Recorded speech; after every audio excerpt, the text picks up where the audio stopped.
Assalamualaikum warahmatullahi wabarakatuh dan selamat berjumpa kembali di dalam uh, YouTube channel Amar Yusof Fotografi.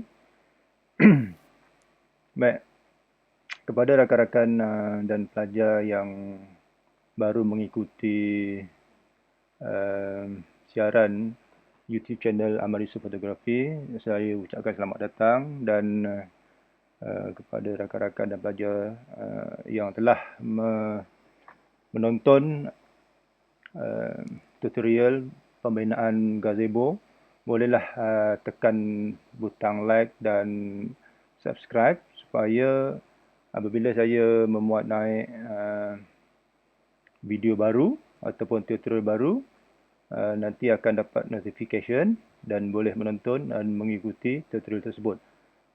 Saya dahulukan dengan ucapan terima kasih lah yang kepada rakan-rakan dan pelajar yang telah like ataupun subscribe bagi menyokong, bagi menambah semangat ataupun supaya saya lebih rajin lagi nak upload video-video tutorial berkaitan dengan 3D modeling, AutoCAD. Okay. Untuk makluman saya menggunakan versi 2017, AutoCAD 2017, dan kalau kita lihat dalam paparan skrin, ini adalah gambaran kedudukan tiang, rasuk lantai, rasuk bumbung dan sebahagian bumbung. Okey. Okey, bumbung bagi pembinaan gazebo adalah jenis limas. Okey, kita pilih limas. Okey, dan di situ ada ditunjukkan ini adalah kasar limas. Okey. Okey, kasar limas. Ini kasar biasa. Ya. Di sini ada apa ni? Orang kata tunjuk langit tapi di sebelah dalam. Biasa tunjuk langit di atas. Nanti kita akan tunjukkan apa fungsi dia kat situ nanti. Okey. Jadi kita teruskan kepada langkah-langkah membina apa ni, kuda bumbung ataupun kerangka bumbung. Okey. Di sini saya dah sediakan dua jenis kasau. Okey, kasau limas dan kasau biasa. Common rafter. Ini hip rafter dalam bahasa Inggeris ni lah. Saya pun tak bertera sangat bahasa Inggeris ni. Okey. Okey, di sini kita akan bermain dengan layer sebab layer ni tujuannya anggota-anggota yang kita tak perlukan ataupun kita tidak gunakan untuk masa ni, kita boleh sorokkan dia, kita hiddenkan dia. Dekat mana? Kepada pelajar ataupun rakan-rakan yang baru mengikuti ataupun baru berkecimpung dalam AutoCAD ni, kita lihat dekat mana duduknya layer, apa fungsi layer. Okey, kita tengok pada arahan layer. Kita boleh type ataupun dekat paparan ni dia tak tunjukkan, dia atas ni sebenarnya ada satu lagi toolbar. Okey, tak apa, kita layer. Okey, dia akan keluar window layer ni dan kita boleh di sini dia boleh masih mengganggu lagi, so kita letakkan di tepi sana. Okey, di situ Jadi di sini saya dah setkan atau sediakan beberapa layer seperti tiang. Jadi kalau kita tekan butang ni, dia akan tersorok ataupun hidden, tersembunyi. Okey, tersembunyi. Tu tiang, lepas tu rasuk. Okey, tiang. Okey, dia muncul balik. Kita tekan, dia muncul. Kita tekan balik, tengok lampu ni dia akan padam. Bila padam, automatik objek yang kita apa tu tekan tu pun padam juga. Kemudian rasuk bumbung. Ni rasuk bumi lantai, sorry. Rasuk lantai. Kita mainkan ni, dia akan tutup. Kemudian ni rasuk bumbung warna magenta. Okey. Tu dia, rasuk bumbung magenta. Kita pun padamkan yang ni kita guna. Kemudian ke kuda. Ya, ini ke kuda biasa Okey, ke kuda bumbung. Dan kita akan guna yang ni ke kuda. Dia masih guna, dia kata current current ni current layer ni di sini ni di sini. Sekarang ni kita dalam ke kuda bumbung kita punya current layer, nama dia ke kuda bumbung. Ni. Jadi Ini boleh tukar-tukar. Kalau kita nak tukar kepada ke kuda biasa, yang lain yang ke kuda bumbung tadi boleh tutup. Kalau kita tekan kasar ni, dia akan tertutup ataupun terlindung ataupun tersembunyi. Okey. So kita pilih ke kuda bumbung sebab kita buat 3D ni kita dalam keadaan current layer ke kuda bumbung. Okey, jadi yang lain kita hiddenkan. Bolt nut pun kita hiddenkan, kita sorok. Dia dah tersorok dah semua. So yang tinggal adalah ke kuda bumbung dan ke kuda limas. Yang ni kita gunakan serta rasuk bumbung. Itu saja. Okey. Ini saja yang kita nak timbulkan ataupun nak tonjolkan sebab kita tak nak berserabut dengan banyak anggota-anggota yang lain akan menyusahkan nak kerja-kerja design ataupun melukis atau okey. So kita nak saya dah sediakan ni ke kuda limas yang sini dan ke kuda biasa yang ini. Okey. Kalau kita tengok pandangan atas okey macam tu top ni top terbalik. Okey, sorry. Top terbalik ni tak best. Kita top yang betul. Ni macam ni. Okey. Zoom kan dan zoom dan tekan. Okey. Dalam keadaan macam ni. So kita akan copy. Kita akan copy ke kuda pula dah. Ke kuda limas dan ke kuda biasa. Okey. Cara dia tekan arahan copy ataupun mirror. Kita nak mirrorkan di sini dan dia akan pergi ke sana. Yang bertentangan. Bertentangan. Okey. Jadi kita tekan mirror sini dan kita jadikan dia center tengah-tengah dia sebagai paksi ataupun pusat pantulan. Sorry. Sebelum tu kita bekerja sebab video ni kalau kita rekod dia jadi slow. Dalam keadaan tapi kalau dalam kerja biasa dia normal tapi bila kita rakam dia jadi slow pula. Jadi saya lebih suka buat kerja ni dalam mode view dipanggil custom view ataupun view wireframe 2D wireframe. Okey, top kita tekan top. Zoom. Okey, jadi kita akan besarkan sikit. Okey, nice. Okey, tengah sikit. Okey, jadi kita akan mirrorkan di sini. Mirrorkan kasau limas dan titik tengah di situ. Okey, nampak. Ini tempat-tempat yang dia mirrorkan.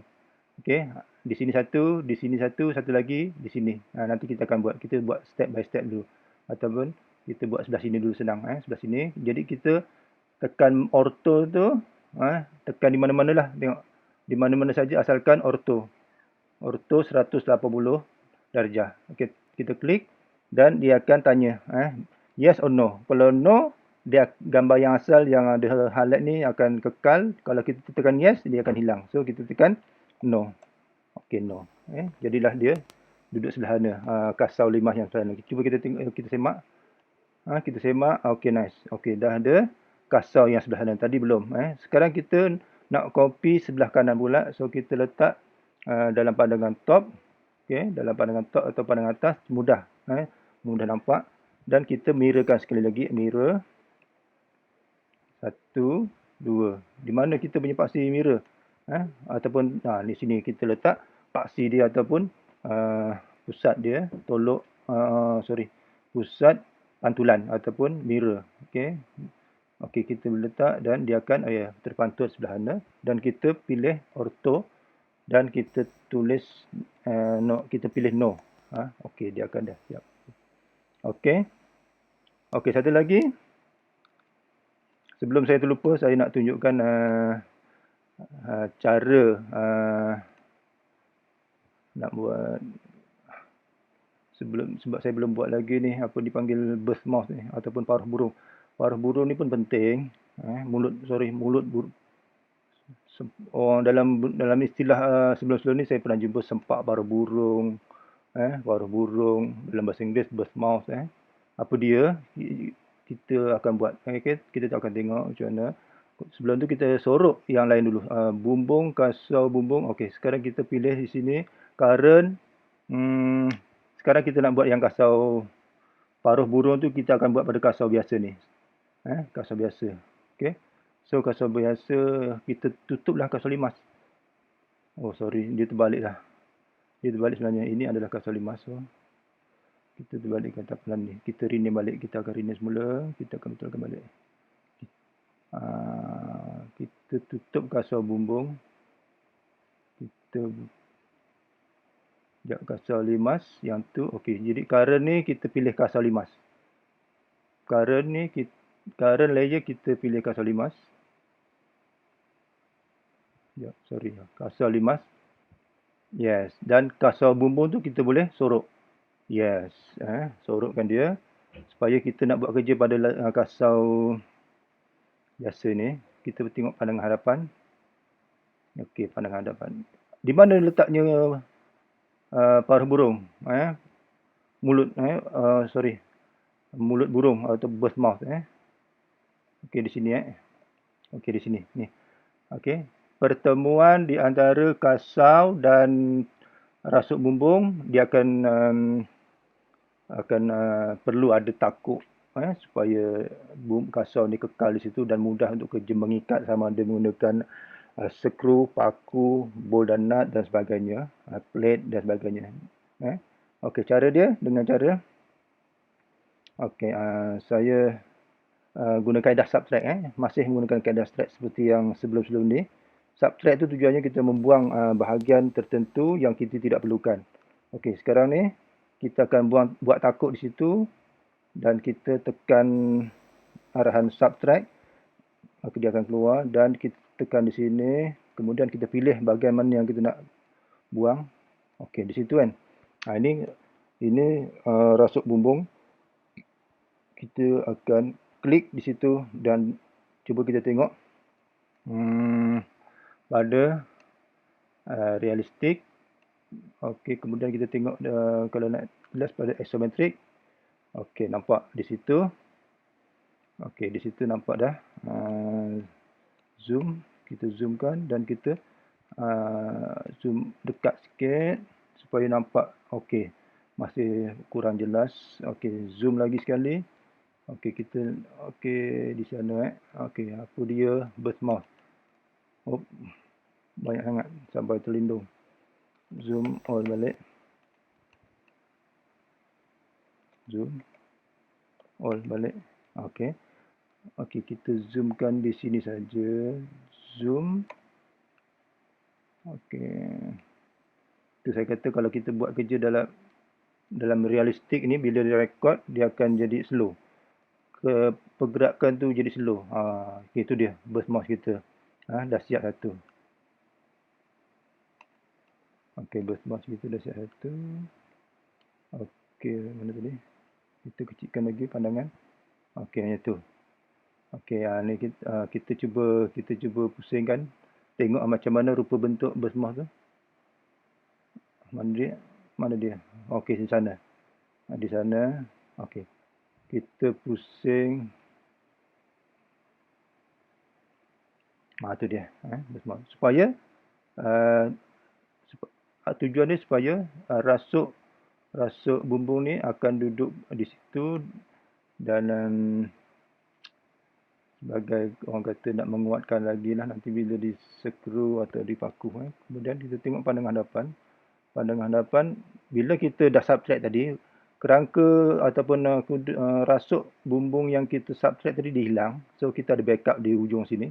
Di tepi ni sebagai backup, kita akan masukkan balik. Ini backup, kita akan masukkan balik. Cara dia letak di dalam pandangan hadapan. Sorry, kita buat kerja dalam ni lagi.